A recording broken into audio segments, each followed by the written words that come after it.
For safety reasons, I won't be using real names. I'll just go by the name Jessica. This happened 12 years ago, and till this day, it still makes my stomach turn just thinking about it. It was December 2010. This month marked the second year of me living in the city of Cape Town, South Africa. I'm from a small town in the country and had to move to the city for more work opportunities. At the time, I was working in retail for a clothing company. It was a tough time for me. Work was very demanding because of the festive season. Cape Town is a popular tourist destination because of its beautiful beaches and scenery, so the place was packed with holidaymakers. Me and my assistant manager, who I will name Becca, were really excited to find out that we were getting our day off on New Year's. Becca was also a very close friend of mine. I met her at work during my first month in Cape Town. She helped me settle in the area, and ever since then, we formed a great friendship. We've been working hard and instantly knew since we were going to be off work on New Year's, we had to give ourselves a much-deserved girls' night out. Together with two of our other friends, who I'll call Megan and Sam, who came down for the holidays. Together we were like four sisters. The last day of December was finally here. I guess what made things more perfect was that both me and Becca's shift ended early, so we still had half the day by which the two of us spent relaxing and having lunch with Megan and Sam in the hotel they were staying in. At this stage, we still haven't decided on what we were going to be up to for the night. Out of the four of us, Becca knew the area very well and suggested that we should go to Long Street, which is an area in the center of Cape Town that is well known for its many nightclubs, bars, and restaurants that are within walking distance from each other. There was also going to be a big New Year's Eve fireworks event at one of the venues. We thought it was a great idea and came to an agreement to go and have a good time. Around 7 p.m. we started getting ready for our night out.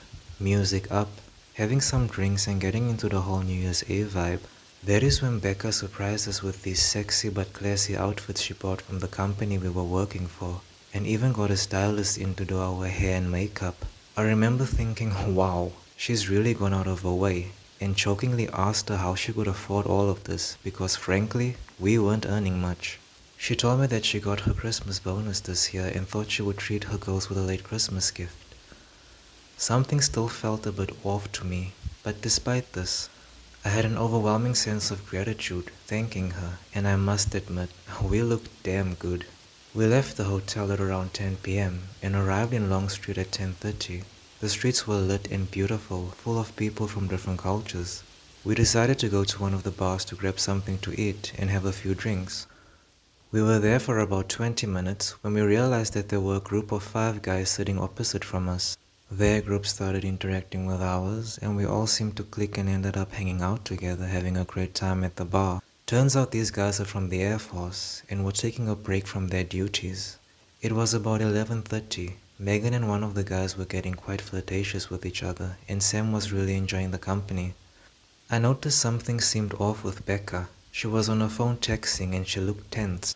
That is when Sam suggested that the guys should come with us to the New Year's Eve fireworks event. Becca suddenly interrupted, saying absolutely not. This is supposed to be a girls' night out. No guys allowed. Matter of fact, we are actually about to leave soon.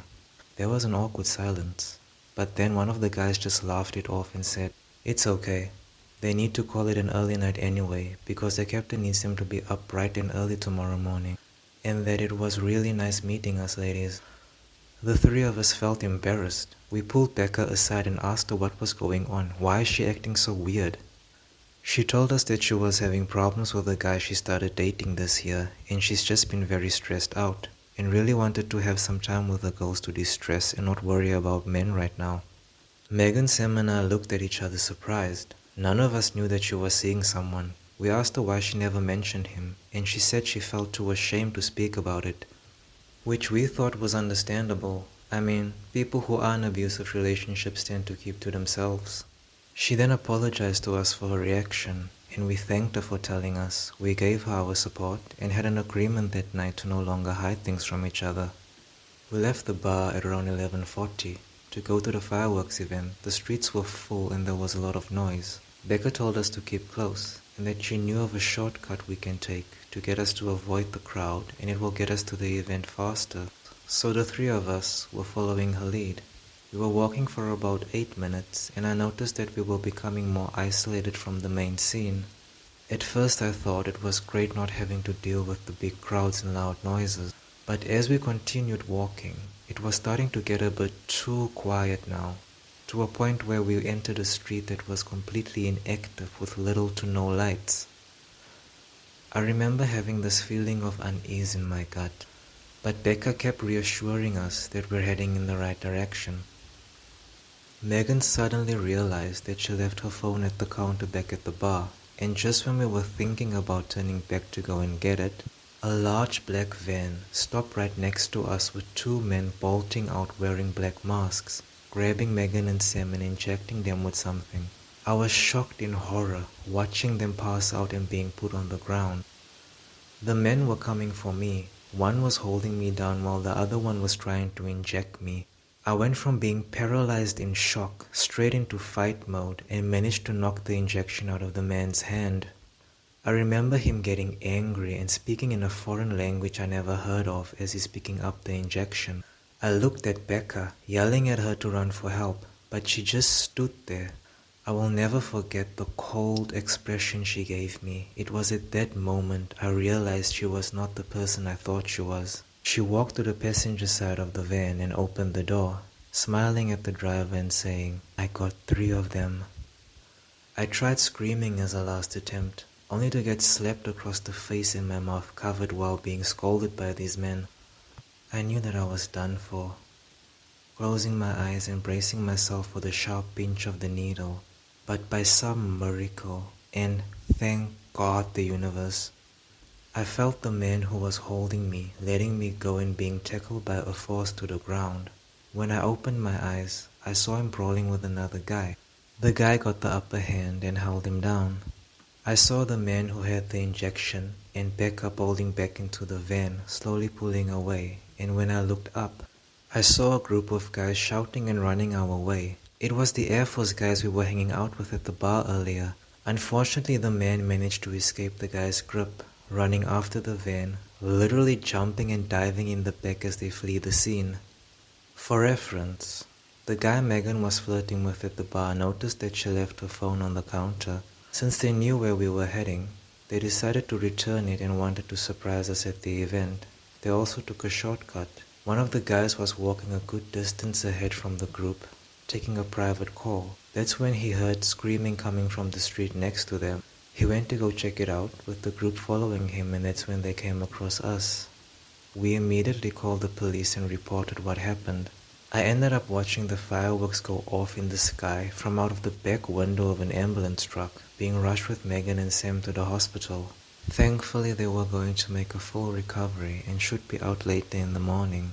The police took statements from the Air Force guys and continued roaming the area for an hour, searching for the black van, but didn't find anything. I spent the rest of New Year's in the hospital in shock and in disbelief, processing everything that happened. The doctor had to give me a strong dose of sleeping medication to help me calm down and rest. I woke up at around 3 in the afternoon, to my uncle and brother sitting next to my bed. That's when I just lost it, bawling my eyes out. I felt a sense of relief seeing them. They were contacted by the hospital, and they immediately drove through. They told me that the police were here earlier, interviewing Megan and Sam before they got discharged with their families, and they wanted me to come downtown as soon as I woke up. At the station I gave the police all the information I had on Becca, and for the next several days they tried to search for her. But her phone numbers were off service and her social media accounts have been deactivated. They went to her apartment only to find it empty. The landlord told them that she moved out a week ago and that the place was up for renting. When they were investigating at my job, they were informed by the HR and management of the company that she resigned with immediate effect on the day before New Year's. From what they've been told by her is that she got a new job and had to start as soon as possible. They took matters further, only to find out that the company she got the job from doesn't even know of her.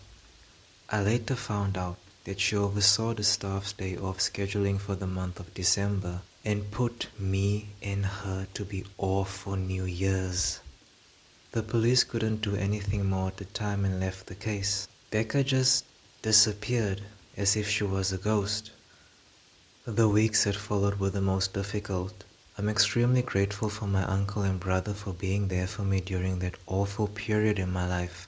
It's hard to put into words what I was going through, but if I could give you an idea, it was a combination of fear, paranoia mixed with an overwhelming feeling of betrayal.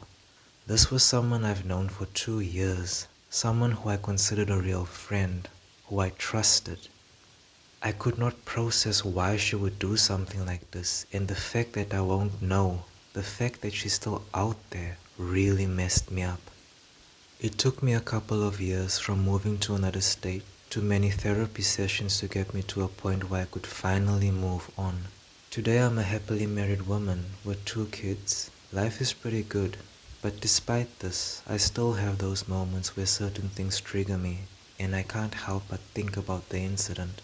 I keep in touch with Megan and Sam. We meet once in a blue moon and sometimes talk about it.